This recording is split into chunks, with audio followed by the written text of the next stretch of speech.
సాక్షి life మీ ఆరోగ్య నేస్తం. Subscribe చేయండి. వచ్చే ఎన్నికల్లో కొడాలానికి డిపాజిట్లు కూడా రావు అని చెప్పేసి టీడీపీ నేతలు ఇవాళ సభ ద్వారా మేము ప్రూవ్ చేస్తామని చెప్పి టీడీపీ నేతలు. చంద్రబాబు 2014 ఎన్నికల ముందు 3 సభలు పెట్టాడు గుడివాళ్ళు. అప్పుడు కూడా ఏ సొల్లు కబుర్లు.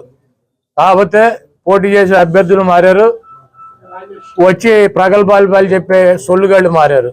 2019 ఎన్నికల్లో కూడా కొడాలానికి డిపాజిట్ లేకుండా చేస్తానని 3 మీటింగ్లు పెట్టి ఇటువంటి సొల్లు కబుర్లు, ఈ సొల్లు నా కొడుకులు సొల్లు పోరానని చెప్పారు. మళ్ళీ 2024 వచ్చింది, మళ్ళీ అభ్యర్థులు మారారు, మళ్ళీ మాట్లాడేవాళ్ళు మారారు.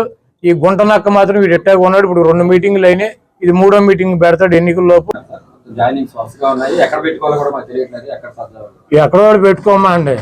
బాబు కొడుకులు ఇద్దరు పుస్తకాలు పెట్టుకుంటారు కదా, ఎర్ర బుక్కులు, అక్కడ పెట్టుకోమనండి. బాబు కొడుకులు ఎర్ర బుక్కునే చించి తోసుకోమని చెప్పి కదా, వీళ్ళని కూడా ఎక్కడో చోట తోసుకోమని చెప్పండి. అసలు చంద్రబాబు గుడివాళ్ళు ఎవడొస్తాడు? కాదు, చంద్రబాబు గుడివాళ్ళు పట్టించుకున్నాడు దొంగ 420 గడు అని తెలియదు. మా గుడివాళ్ళు మాకు ఎన్టీ రామారావుని అంత మహోన్నతుడిని పార్టీ నుంచి తొలగించి ముఖ్యమంత్రి పదవి కొట్టేసి మా ప్రాంతం వాడిని సంకనాకి ఇచ్చేసినటువంటి గదవీడు అని తెలియదు. వీడికి ఎవడొస్తాడు? చంద్రబాబు నాయుడికి జనం వస్తారా? మొన్న 2 లక్షలు అన్నారు, ఇప్పుడు 1,00,000 వచ్చారా? అది మొన్న వాళ్ళే పార్టీ మీటింగ్ పెట్టి 2 లక్షల మంది జనం అన్నారు, ఇప్పుడు 1,00,000 వచ్చారా? అక్కడ తీసుకున్న ల్యాండ్ ఎంతో చూసారా మీరు? 22 ఎకరాలు పొలం తీసుకున్నారు, దాంట్లో 9 ఎకరాలు పార్కింగ్ పెట్టారు, 5 ఎకరాలు డయాస్ వేశారు, 5,000 కుర్చీలు వేశారు. 1,00,000 మంది వస్తారా? ఇప్పుడు వెళ్ళి లెక్కేటాడు కుర్చీలు 5,000 ఒకటో కుర్చీ ఉంటే నేను గుడివాడలు వేసి వెళ్ళిపోతా. మీరు వెళ్ళా లెక్కేటాడు మీడియా వాళ్ళు.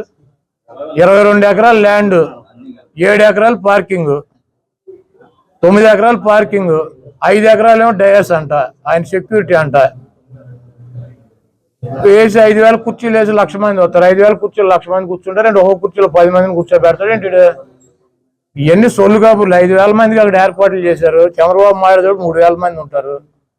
చంద్రబాబుకి ఆయన ఋత్విక్ రోషన్ ఏంటి ఓ జగబడి వచ్చేటకి ఈ సొల్లు గాడిని నా చిన్నప్పటి నుంచి చూసి సొల్లు కబుర్లు, సొల్లు పురాణం ఇవన్నీ ఈయన మా వాళ్ళకి చెవుల్లోంచి రక్తం గారింది. చంద్రబాబుని పట్టించుకున్నాడు గుడివాళ్ళు ఎవడు ఉండడు.